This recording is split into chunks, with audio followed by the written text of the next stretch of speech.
ॐ अज्ञानतिमिरान्धस्य ज्ञानाञ्जनशलाकया चक्षुरुन्मिलितं येन तस्मै श्रीगुरुवे नमः। श्रीचैतन्यं नोभीष्टं स्थापितं येन भूतले स्वयं रूपः कदा मह्यं ददाति स्वपदान्तिकं। वन्दे अहं श्रीगुरु श्रीयुतपत्कमलं श्रीगुरून् वैष्णवांश्च श्रीरूपं साग्रजातं सहगण रघुनाथान्वितं तं सजीवं साद्वैतं सावधूतं परिजनसहितं कृष्णचैतन्यदेवं श्रीराधा कृष्णपादान् सहगण ललिता श्रीविशाखावितांश्च।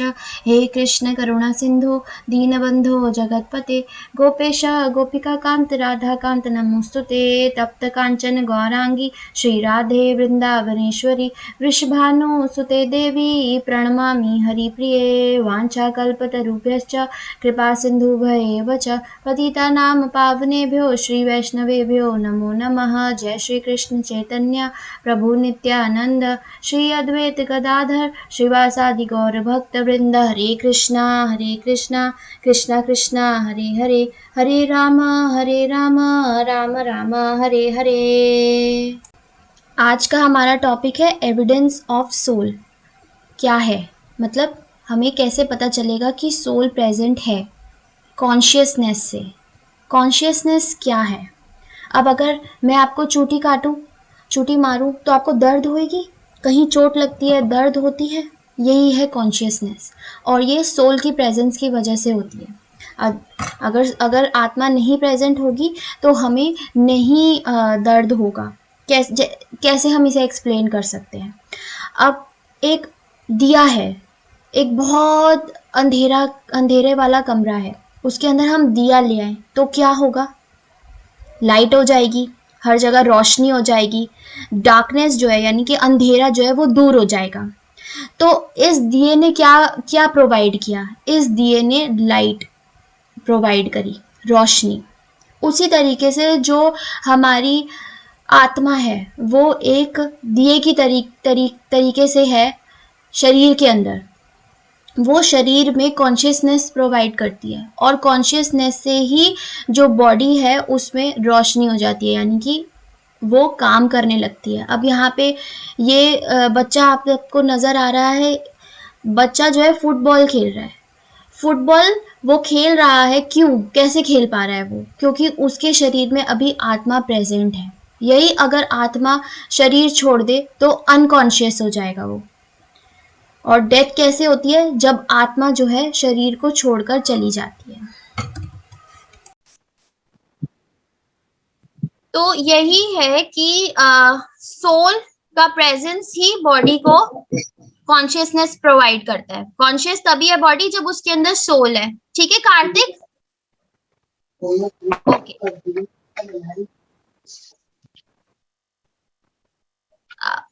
अब सोल क्या है? सोल हमेशा से रहती है, सोल एटर्नल है। ठीक है, एटर्नल का मतलब वो हमेशा से थी, हमेशा से आगे भी रहेगी। तो हमारी जो बॉडी है, बॉडी टेम्पररी होती है, यानी कि थोड़े टाइम के लिए होती है, जब तक उसके अंदर सोल रहती है। वो किसी टाइम पे सबका बर्थडे आता है। बर्थडे क्या होता है? जिस दिन हमारा जन्म हुआ है, जिस दिन हमारा जन्म हुआ है वही बर्थडे है हमारा। तो उस दिन हम मतलब उसी समय हम क्रिएट, यानी कि हम बने हुए, बनाया गया है, इस बॉडी को बनाया गया है, इस बॉडी को। उसी तरीके से ये बॉडी एक दिन डिस्ट्रॉय भी हो जाएगी, खत्म भी हो जाएगी। चाहे किसी बीमारी की वजह से किसी की डेथ हो जाए, या फिर कोई एक्सीडेंट हो जाए, बॉडी एकदम कट जाए, बेकार हो जाए, तो वो बॉडी जो है डिस्ट्रॉय हो जाएगी उस समय। तो इसका मतलब बॉडी एक समय नहीं थी और अब फिर आई वो, और उसके बाद फिर थोड़े समय बाद फिर नहीं रहेगी। समझ में आ रही है ये बात मेरी सबको? बॉडी एक टाइम पर जो है वो पहले बनती है, मतलब उसको क्रिएट किया जाता है, फिर वो रहती है और फिर थोड़े टाइम बाद वो डिस्ट्रॉय हो जाती है। तो बॉडी जो है वो हमेशा से नहीं है। और बहुत सारी जो आत्मा है अलग अलग बॉडीज के अंदर जा सकती है, जैसे कि ह्यूमन बींग्स के अंदर, एनिमल्स के अंदर, बर्ड्स के अंदर।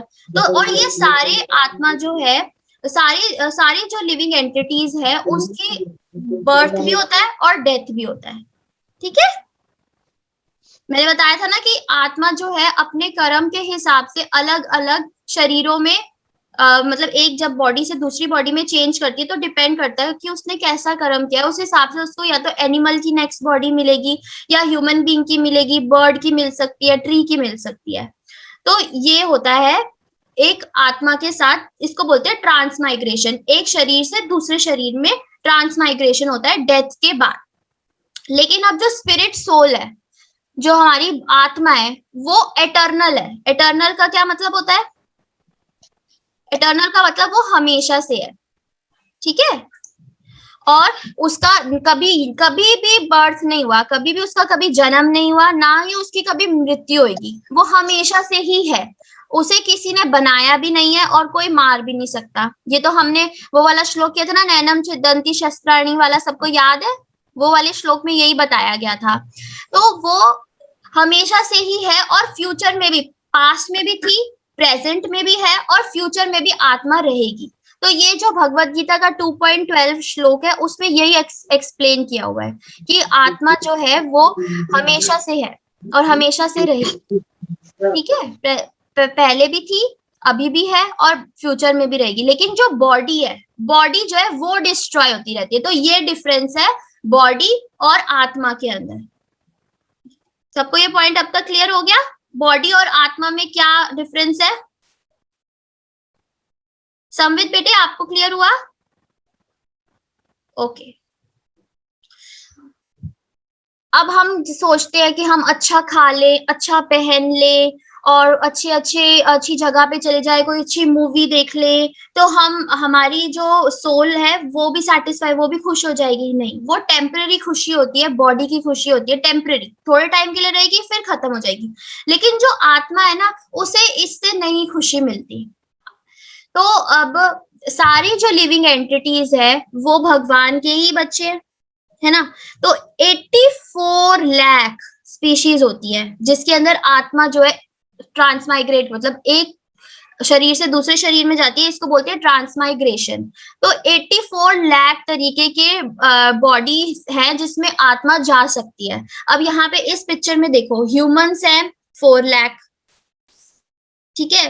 एनिमल्स जो है वो है 30 लाख, और बर्ड जो है वो 10 लाख तरीके की होती हैं। इंसेक्ट्स और रेप्टाइल्स अगेन वो 11 लाख तरीके की होती हैं। और ये एक्वेटिक यानी कि फिश वगैरह, ये 9 लाख तरीके की होती हैं। और ट्रीज और प्लांट्स 20 लाख। तो ये पद्म पुराण में दिया हुआ है, एक पुराण है, एक स्क्रिप्चर है हमारी, उसके अंदर ये दिया गया है,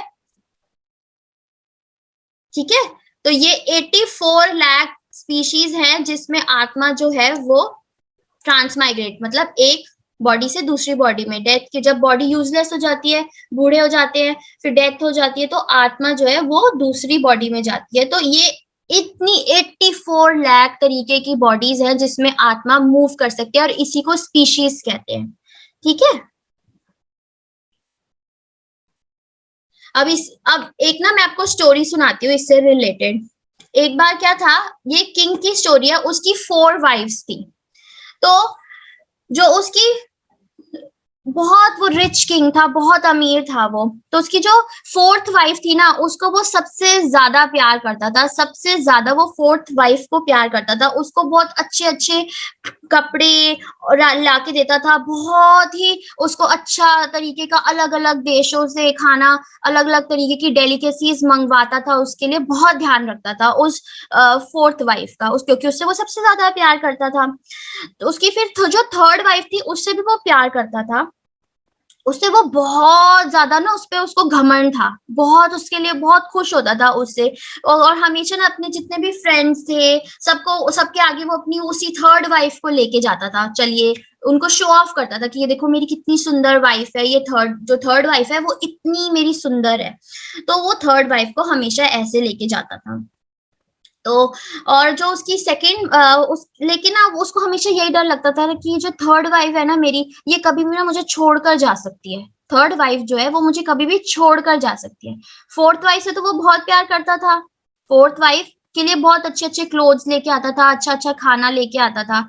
जो 3rd वाइफ थी, 3rd वाइफ थर्ड वाइफ को वो शो ऑफ करना चाहता था और उससे बड़ा घमंड था उस थर्ड वाइफ के ऊपर, और उसको शो ऑफ करना चाहता था फ्रेंड्स के पास, अपने फ्रेंड्स के साथ। लेकिन उसको डर हमेशा लगा रहता था कि ये जो थर्ड वाइफ है ये मुझे छोड़कर कहीं चली ना जाए। अब जो सेकेंड वाइफ है उसकी, वो बहुत अच्छी थी, बहुत ही ज्यादा उसमें वो बहुत ही मतलब बहुत दयालु थी। और साथ में उसके साथ जो किंग था उसके साथ बहुत धैर्य था, उसके अंदर बहुत पेशेंस रखती थी, उसकी सारी बात मानती थी। जब भी कोई प्रॉब्लम होती थी ना किंग को, तो वो उस सेकेंड वाइफ के पास ही जाता था कि भाई मेरे को ये प्रॉब्लम हो गई है, आप डिस्कस करता था उससे हमें कैसे इसको सॉल्व करना चाहिए। तो वो सेकेंड वाइफ के पास जाता था, तो उससे भी वो बहुत प्यार करता था। और लेकिन उसके पास वो तब जाता था जब वो डिफिकल्टी में होता था, हमेशा नहीं जाता था उसके पास। फिर थी उसकी फर्स्ट वाइफ। जो उसकी फर्स्ट वाइफ थी वो सबसे ज्यादा प्यार करती थी किंग को, और हमेशा किंग के लिए प्रेयर्स करती रहती थी, और हमेशा किंग का साथ देती थी, लॉयल थी एकदम, बहुत ज्यादा। किंग के लिए लॉयल थी, हमेशा उसके साथ ही, उसकी हर बात माननी, उसके साथ रहना, उसका ख्याल रखना, जो वो कहता है ठीक है, ओके ओके करना। तो वो फर्स्ट, लेकिन ना किंग उससे बिल्कुल प्यार नहीं करता था और बिल्कुल उसका ख्याल नहीं रखता था, बिल्कुल ख्याल नहीं रखता था किंग उसका। तो अब क्या हुआ कि जब किंग बूढ़ा हो गया, तो उसकी डेथ टाइम आ गया। अब डॉक्टर्स ने बोल दिया कि भाई अब तो आपका डेथ टाइम नजदीक है, आप कभी भी अपना जो ये शरीर है छोड़कर जा सकते हो। तो उसने क्या किया, अपनी सारी, उसने चाहा कि जो मेरी सारी 4 वाइफ्स हैं, चारों की चारों मेरी जो वाइफ्स है वो मेरे साथ ही जाए मेरे साथ। तो उसने सबको बुलाया कि आ जाओ, मेरे साथ ही आप जाना, चलो मैं भी जा रहा हूँ भगवान के घर, तो आप भी मेरे साथ चलो। तो उसने सोचा कि मेरी जो चारों चारों की वाइफ्स हैं, मैंने उनको कितनी कितनी अच्छे तरीके से उनके साथ मैंने उनको हर एक उनकी इच्छा पूरी करी है, इतनी लग्जरी में वो रहे हैं, तो मेरे साथ तो जरूर जाएंगी। तो जब उसने फोर्थ वाइफ को कहा कि मैं मर रहा हूँ, क्या आप तुम मेरी कंपनी दोगी, मेरे साथ चलोगी? तो फोर्थ वाइफ क्या कहती, नो वे, बिल्कुल नहीं, मैं तो नहीं जाऊंगी आपके साथ, मैं क्यों जाऊं? और उसने फिर क्या किया, वो बिल्कुल ऐसे बोल के वहां से चली गई। और किंग को इतना बुरा लगा, इतना बुरा लगा कि मैं इससे इतना ज्यादा प्यार करता था, सबसे ज्यादा मैंने इससे प्यार किया, और इसने मुझे एकदम से ऐसे बोल दिया कि नहीं, मैं नहीं जा सकती। फिर बहुत वो उदास हो गया। फिर उसने अपनी थर्ड वाइफ को बोला कि मैं, क्या तुम मेरे साथ चलोगी? तो उसने कहा नहीं, जो लाइफ है यहाँ पर बहुत अच्छी है, बहुत अच्छी लाइफ है यहाँ पर, तो मैं ना यहीं पे रहूंगी, और मैं किसी और से फिर शादी कर लूंगी, मैं दूसरा हस्बैंड बना लूंगी, मैं किसी और से शादी कर लूंगी। मैं नहीं अभी मैं नहीं मरना चाहती, तो प्लीज किंग मैं आपके साथ नहीं जाऊंगी। उसको बहुत बुरा लगा कि भाई मैं जैसे मरूंगा, ये दूसरी शादी भी कर लेगी इतनी जल्दी। फिर उसने सेकंड वाइफ के पास गया, वो उसने बोला कि मैं मरने वाला हूँ, तो क्या तुम मेरे साथ चलोगी? तो उसने कहा कि मुझे माफ कर दो, मैं ना नहीं जा सकती आपके साथ, क्योंकि मैं आपके साथ ना, जब जहां तक आपकी चिता जलाएंगे ना, वहां तक तो मैं आपके साथ चल लूंगी, लेकिन उसके बाद मैं आगे आपके साथ नहीं जा पाऊंगी। तो एकदम से किंग को ना धक्का लग गया, अरे ये तो मेरी कोई भी वाइफ मेरे साथ, जिनको मैंने इतना प्यार किया, मेरे साथ नहीं जा रही है, ये क्या बात हुई? इतने में फर्स्ट वाइफ की आवाज आई।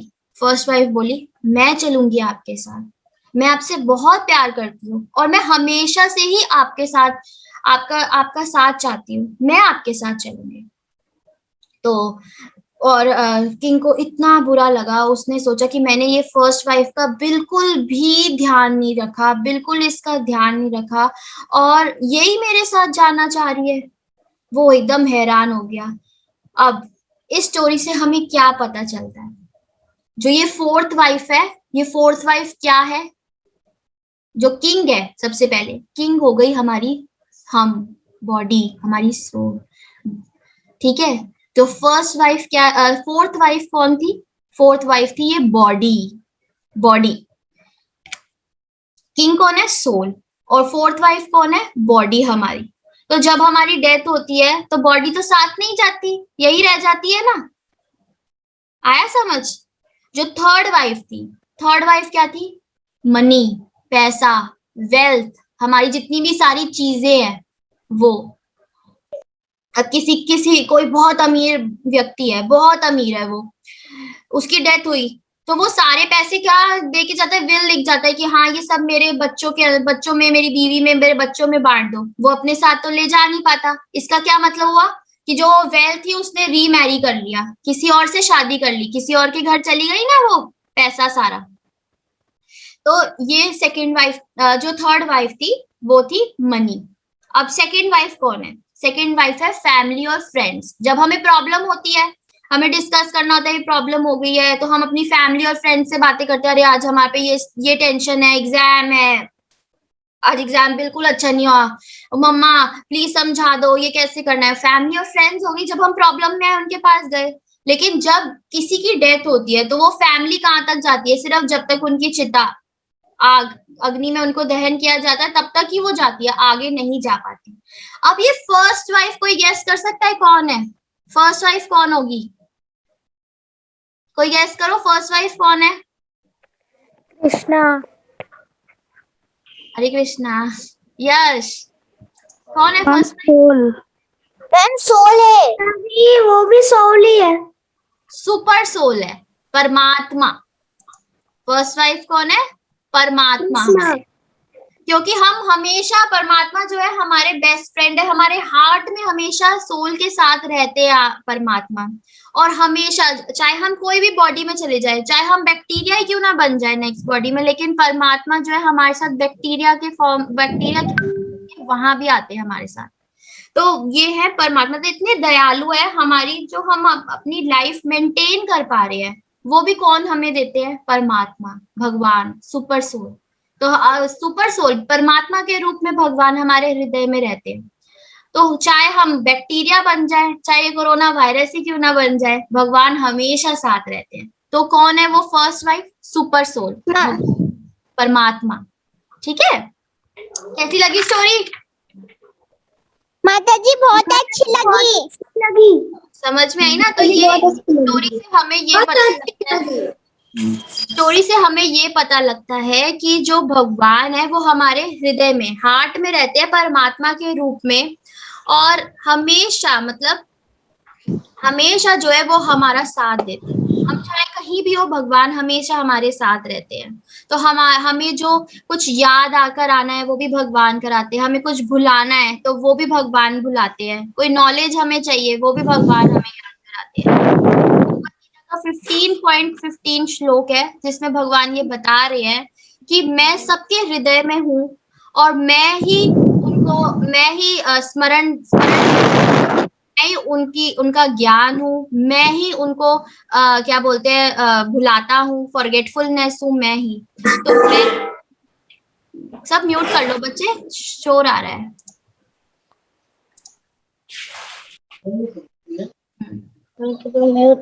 फोन आ रहा है। स्टोरी थी। अब आजकल क्या चल रहा है? आजकल सबकी क्या है कि आजकल जो हमारी सिविलाइजेशन है ना, जैसे हम जिस तरीके से जी रहे हैं उसको बोला जाता है केज पॉलिशिंग सिविलाइजेशन। इसका पता है क्या मतलब है? कि अब मैं एक और स्टोरी सुनाती हूँ। एक बार क्या हुआ, एक बूढ़ी लेडी थी, वो एक पैरेट उसने खरीदा और अपने पैरेट को ले आई घर पे। और पैरेट को उसने एक गोल्ड के, सोने के पिंजरे में, केज के अंदर रख दिया, वहां रख दिया उसने। और फिर उसने रोज वो बस जो केज थी ना उसको पॉलिश करती रहती थी, साफ करती रहती थी, साफ करती रहती थी केज को ही। तो एक दिन क्या हुआ, पैरेट मर गया। वो गई वापस दुकानदार के पास, अरे कैसा पैरेट दिया है तुमने, मैंने तो कितना ख्याल रखा है इसका, मैंने केज को कितना साफ रखा, गोल्ड, एक तो मैंने गोल्ड की केज बनाई और उस गोल्ड की केज में मैंने इसको रखा, और मैंने कितनी पॉलिश करी केज, तो सब कुछ मैंने किया। तो फिर दुकानदार ने पूछा, उसको कुछ खाने को दिया था? कह रहे हैं, खाने को भी देना था? वो तो मुझे पता ही नहीं। हाँ, तो इससे क्या, हम क्या कर रहे हैं? हम भी यही सब कर रहे हैं। हम सिर्फ बॉडी के बारे में सोचते हैं, बॉडी को। हाँ जी, हाँ, तो हम भी हमेशा ना सिर्फ बॉडी के बारे में सोचते हैं, बॉडी को अच्छे क्लोथ्स पहनाएं, न्यू क्लोथ्स लेके आए, या अच्छे से तैयार हो जाते हैं हम और अच्छा अच्छा खाना खाएंगे। बॉडी बॉडी के बारे में सोच रहे हैं, ये सब चीजें बॉडी के लिए तो है, हम सोल के लिए तो कुछ करते ही नहीं है। सोल के लिए क्या करना चाहिए? आत्मा का फूड क्या है? किसी को पता है आत्मा का फूड क्या है? नहीं माता जी। आत्मा का फूड है जब हम हरे कृष्णा भगवान का नाम। हरे कृष्ण कृष्ण कृष्ण हरे हरे, हरे राम राम राम हरे हरे। तो ये है आत्मा का खाना, भगवत गीता पढ़ना और भगवत गीता को अपने जीवन में अप्लाई करना। अब हम क्या करते हैं, हमने सीखा कि हमने वो वाला श्लोक सीखा है ना कि हमको पत्रम पुष्पम फलम तोयम। उसमें क्या बताया गया है भगवान ने कि भाई मुझे प्यार से भाव से तुम जो है चाहे एक पत्ता, चाहे पुष्प, चाहे फल हो या पानी मुझे चढ़ाओ। तो हम भोग लगा के खाते हैं। तो ये भगवत गीता की टीचिंग है, हम अपनी लाइफ में फॉलो करने की कोशिश कर रहे हैं। हम कुछ भी खाते हैं हम भोग लगा के खाते हैं। सब प्रसाद पाते हैं ना, सब प्रसाद खाते हैं। तो हमें जी माता जी। हाँ माता जी। हमें प्रसाद ही खाना चाहिए। क्यों? क्योंकि ये भगवत गीता की टीचिंग है। हमें कृष्ण जी ने भगवत गीता में यही बताया है कि हमें प्रसाद खाना चाहिए। और इससे क्या है, ये जो है, ये जो हम प्रसाद खाते हैं, ये हमारी जो आत्मा है। नारद मुनि की स्टोरी में भी यही बताया गया था, नारद मुनि कैसे बने। वेरी गुड, हरि बोल, हरि बोल। सब हरि बोल करेंगे। यश को याद है नारद मुनि की स्टोरी? हरि बोल बोलो सब यश के लिए। हरि बोल, हरि बोल, हरि बोल। Very good, very good. हाँ, नारद मुनि जी की भी स्टोरी में यही बताया था कि प्रसाद उन्होंने खाया और वो प्रसाद खाने से उनको जो नेक्स्ट बर्थ है, पहले वो एक लोअर मतलब एक शूद्र के शरीर में थे और उसके बाद उन्होंने खाया प्रसाद तो उनको नारद मुनि बन गए, वो भगवान का एसोसिएशन मिला। तो यही बात है कि हमें इसी तरीके से हमें ये नहीं सोचना चाहिए कि हम सिर्फ इस शरीर के लिए ही सब कुछ करें। भाई हमें अच्छी गाड़ी लेनी है, अच्छी पेंसिल होनी चाहिए, अच्छा पेन होना चाहिए लिखने के लिए। अरे हमें ये भी सोचना है कि हमें आध्यात्मिक ज्ञान भी लेना है। स्पिरिचुअल नॉलेज क्या है? भगवत गीता, वो भागवतम, इसके बारे में जानना है। क्यों जानना है? जानकर फॉलो भी करना है अपनी लाइफ में। तो ये जरूरी है सबसे ज्यादा। ठीक है, अब ये हमने आज की क्लास इतनी ही रखी है। अब मैं आपको ना कार्तिक मंथ के बारे में बताती हूँ जो कि 20 अक्टूबर को स्टार्ट हुआ था। तो ये जो है ना बहुत ऑस्पिशियस मंथ है क्योंकि ये मंथ कृष्ण जी को बहुत ज्यादा प्रिय है। क्यों प्रिय है?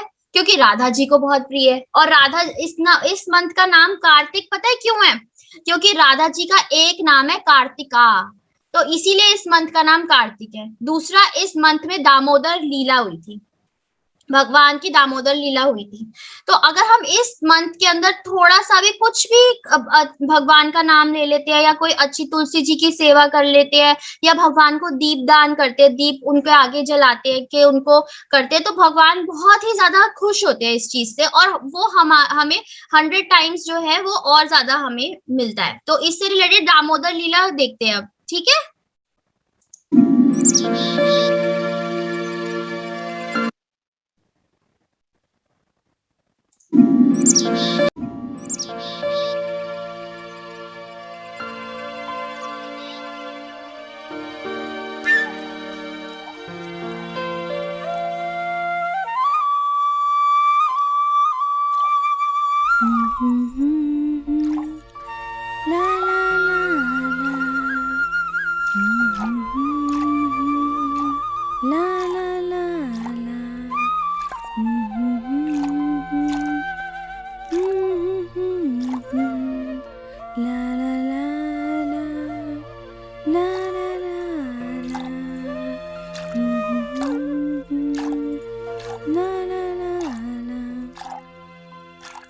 अपनी मधुर बांसुरी बजाते रहो। ये संगीत सुनकर मुझे कठिन कार्य में भी आनंद आता है। नहीं, दूध। मैं दूध नहीं बनाती मेरे कान्हा, गायें दूध बनाती हैं। मैं तो मक्खन निकाल रही हूँ। दूध, दूध। ओह, तुम्हें दूध चाहिए? मेरे कान्हा को भूख लगी है। तो तुम पेट भर के दूध पियो मेरे लल्ला। ना ना ना ना ला ला ला ला ला ला ला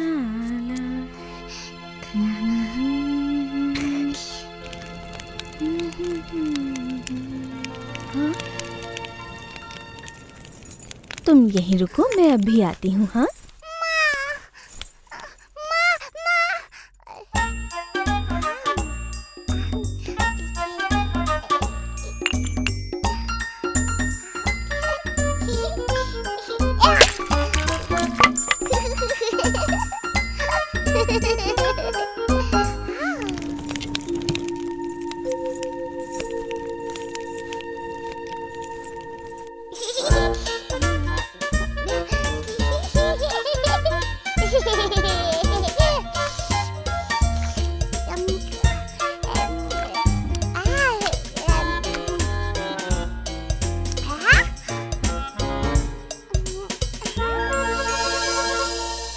मैं आ गई बेटा। ओह कृष्णा,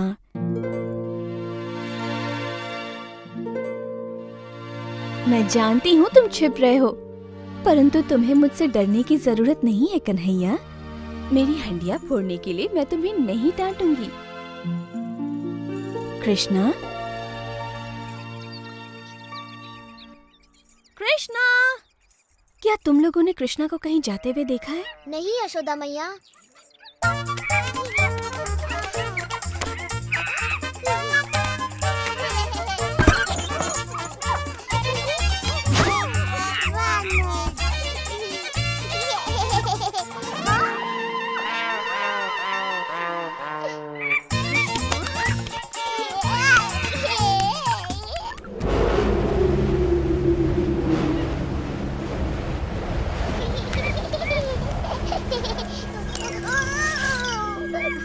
यहाँ आओ बेटा, आओ, आओ, आओ, ओ बदमाश। कृष्णा,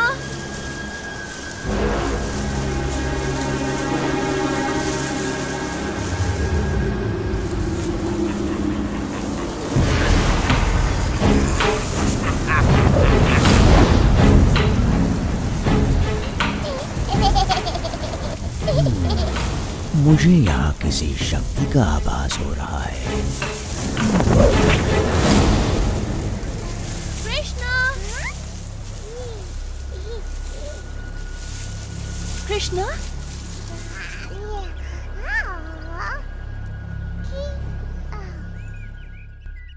पकड़ लिया।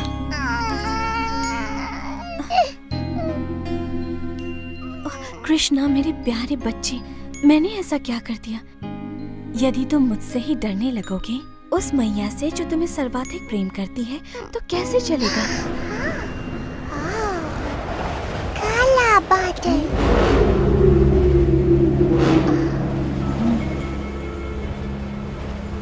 हाँ, मुझे भी किसी संकट का आभास हो रहा है, और तुम भी कुछ कम संकट नहीं खड़े करते हो, परंतु मैं जानती हूँ कि तुम्हें संकट से कैसे दूर रखना चाहिए।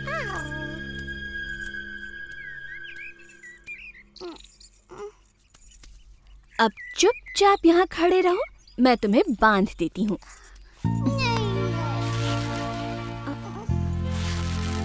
मैंने तो ये रस्सी नाप कर काटी थी। अब इतनी लंबी ठीक है। बांधना नहीं।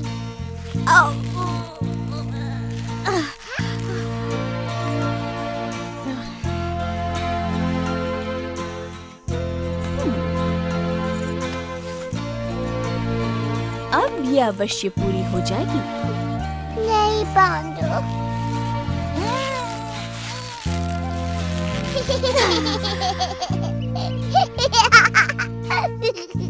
मुझे नहीं पता ये कैसे संभव है मेरे नन्हे कृष्ण। कदाचित तुम्हें बंधन पसंद नहीं, इसीलिए मैं तुम्हें बांध नहीं पा रही। कहो यही बात है ना?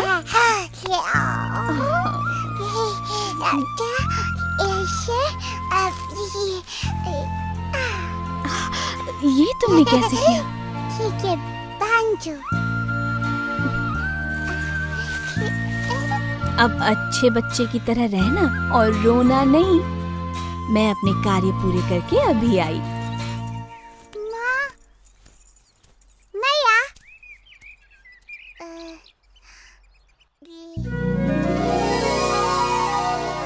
वृक्ष, वृक्ष।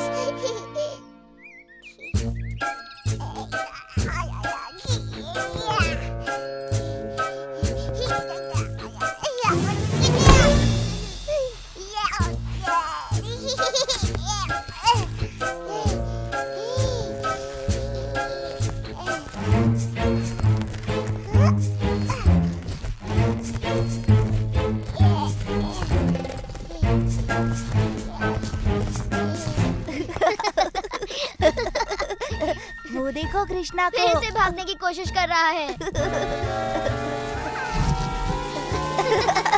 देखो देखो, फंस गया। जब पकड़े जाओगे ना, मैया यशोदा बहुत पिटाई करेंगी।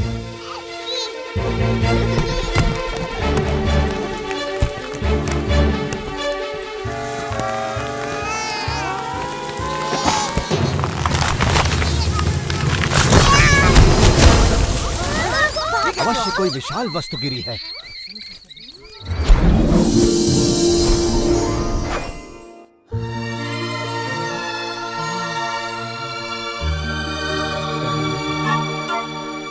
हे प्रभु, समस्त जगत के स्वामी, हमें श्राप मुक्त करने के लिए आपका धन्यवाद। कृष्ण, भगवान कृष्ण, प्रणाम। मैं नलकुवारा हूँ और ये है मेरा भाई मणिग्रीवा। हम इन अर्जुन वृक्षों में श्राप से बंधे हुए थे प्रभु। हमें नारद मुनि ने श्राप दिया था क्योंकि हमें हमारी संपन्नता पर गर्व हो गया था। उन्होंने कहा, इस श्राप से मुक्ति का एक ही उपाय है। जब हम सर्वशक्तिमान प्रभु विष्णु के दर्शन करेंगे, तब हमें इस बंधन से मुक्ति मिल जाएगी। हम आजीवन आपके भक्त रहेंगे प्रभु।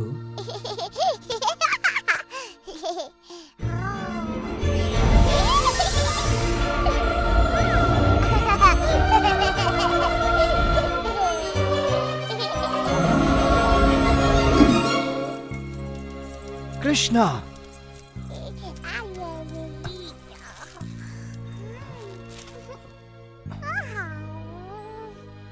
यहाँ पर हो क्या रहा था कृष्णा? वृक्ष के गए अठराम। इतने विशाल काय वृक्ष कौन उखाड़ सकता है? कृष्णा ने वृक्षों को उखाड़ दिया। कृष्णा, ये असंभव है। सच में वो इन पेड़ों के बीच घुसकर मुक्त होने का प्रयास कर रहा था। और फिर इसने खींचतान की, फिर पेड़ उखड़ गए और उनमें से 2 देव पुरुष निकल आए। 2 देव पुरुष? हाँ, उन्होंने कृष्ण से बातें की, सर झुकाकर प्रणाम किया और आकाश की ओर उड़ गए। जब भी कुछ अद्भुत घटना घटती है, कृष्णा आसपास होता ही है। इस लड़के की बात सत्य है। तुम्हारे पुत्र में कुछ तो विशेष है नंद। नहीं, ये विशेष नहीं है, ये तो अद्भुत है। क्यों सत्य कहा ना वृंदावन के लाडले? हाँ, बिल्कुल अद्भुत। ओ कृष्णा, वृंदावन के प्यारे कृष्णा, है तू सबका दुलारा कृष्णा, वृंदावन का प्यारा कृष्णा, हम सबका तू दुलारा। कृष्णा, कहाँ थे इतनी देर? कृष्णा बोला, ओ मेरा लल्ला, तू बुरा कैसे होगा? तू संसार में सबसे अद्भुत है।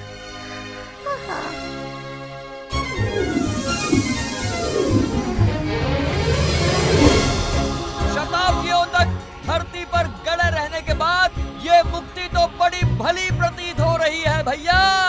बिल्कुल सत्य कहा मेरे भाई।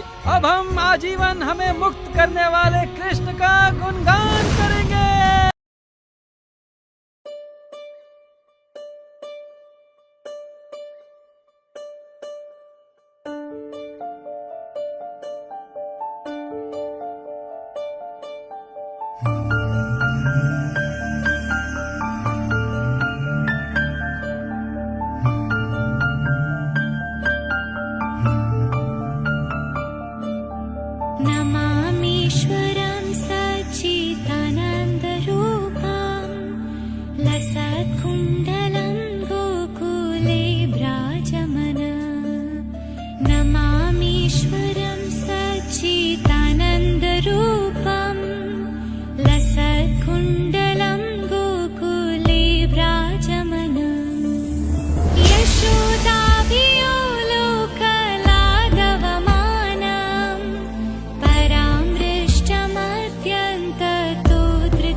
रुदन्तं मुहुर्नेत्रयुग्मं रचन्तं कराम्भोजयुग्मेन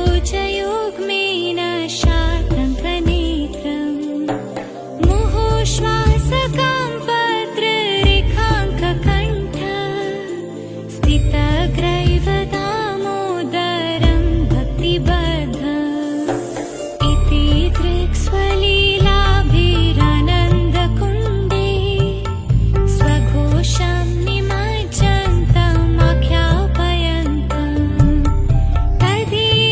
तदीयेषितगेषु भक्तैर्जितद्वां पुनः प्रेमतस्तं शतावृत्तिवन्दे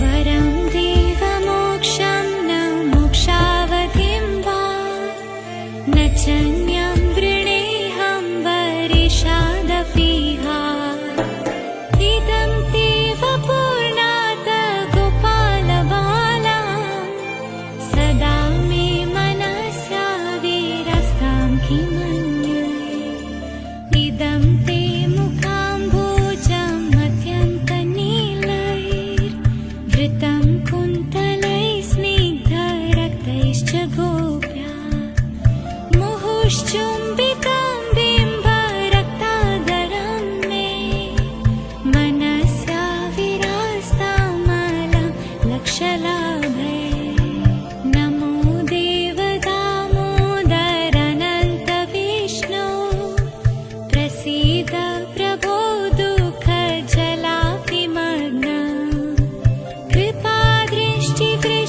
कृपादृष्टिवृष्ट्यादिदिनं बतानो गृहाणि क्षमामज्ञं निधक्षिदृशा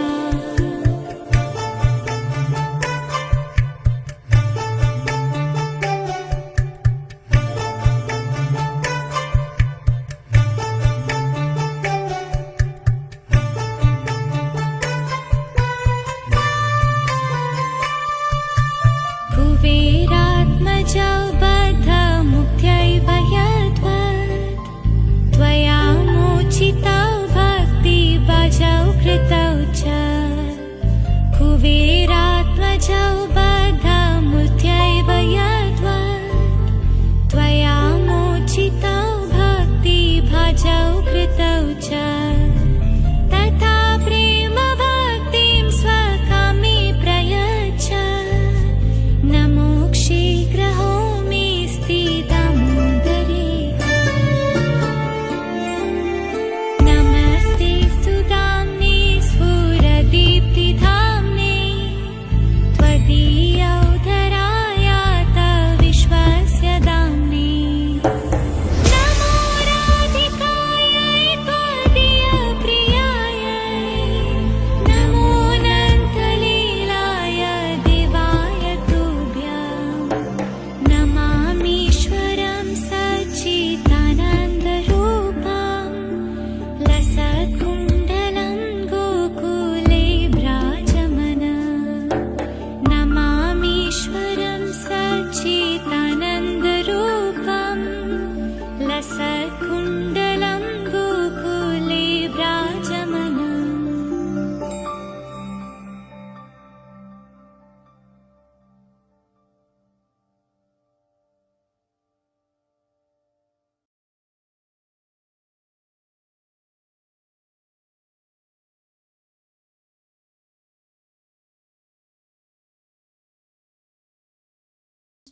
होगा मम्मी लोग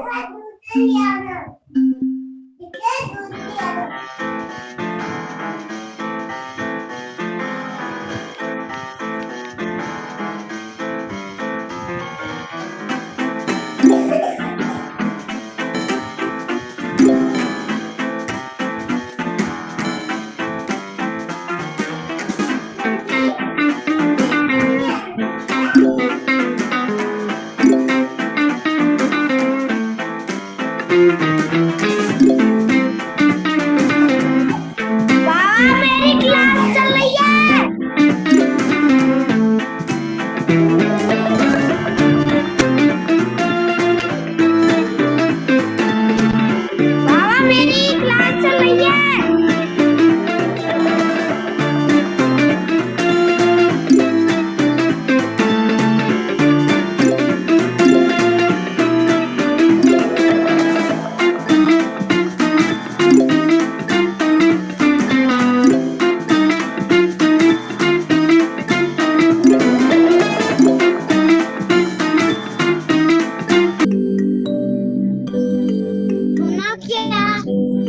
सैमी कौन है पहले मुझे बताओ।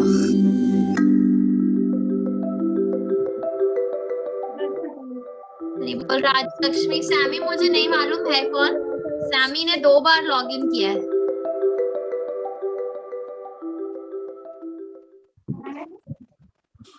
सैमी दो बार लॉगिन कर दिया तभी किसने आ गई है फर्स्ट।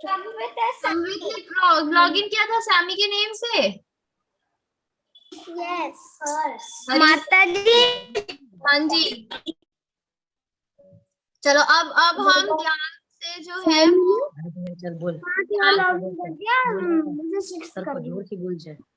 कोई बात नहीं बेटे। जय राधे जय कृष्ण जय वृंदावन श्री गोविंद गोपीनाथ मदन मोहन रामा कुंड राधा कुंड गोवर्धन कालिंदी यमुना जय जय महाभारत केसी गढ़ बंसी बट राधु सरकाना जहाँ सब लीला कोलो श्रीनंद जय राधे जय कृष्ण जय वृंदावन श्री गोविंद गोपीनाथ मदन मोहन श्रीनंद जसोदा जय जय गोपाका सीतामाती जय जय धेनु वत्सगण जय वृषा भानु जय कृष्ण सुंदरी जय पूर्णमासी जय आभिरणकारी। हरी बोल। सब हरी बोल बोलेंगे। याद कर लिया?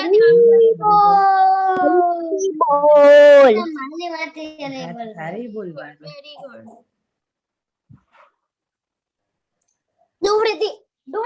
अब हमारे एक्टिविटीज है। हमने क्या करना है इस वीक?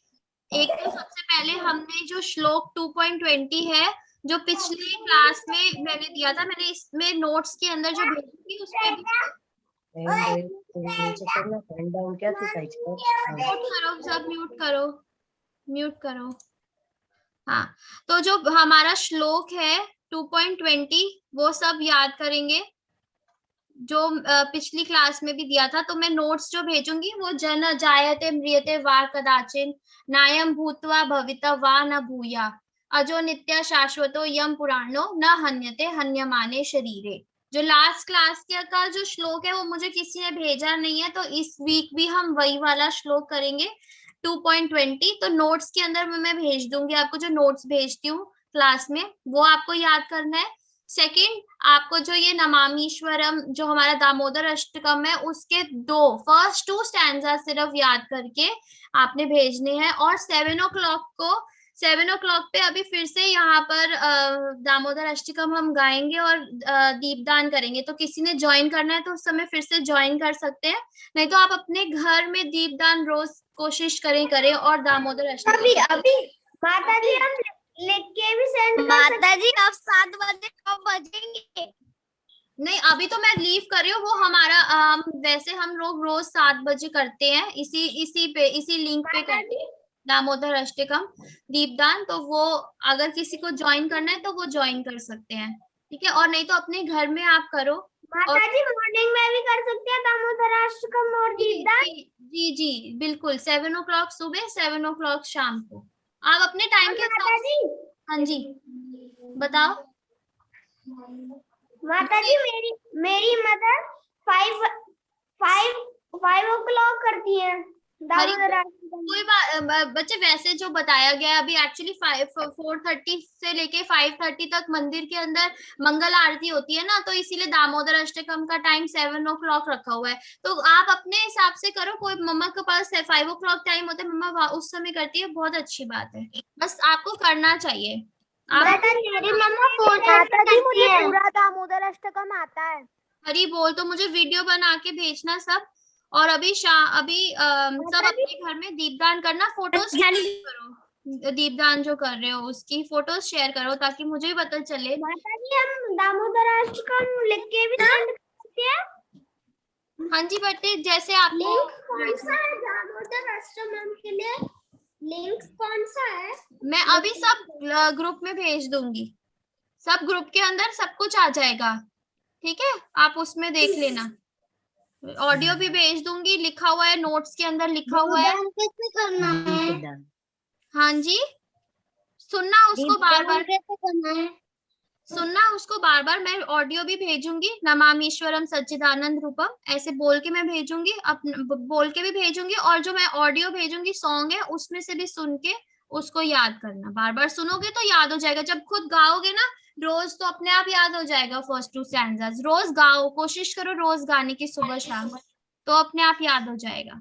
ओके, इतना मुश्किल नहीं है, बार बार हम सुनेंगे ना याद हो जाएगा। ओके, क्लियर है? आज की क्लास सबको समझ में आ गई? हाँ जी यश बोलो बच्चे। माता जी, ब्रह्म मुहूर्त का क्या समय होता है?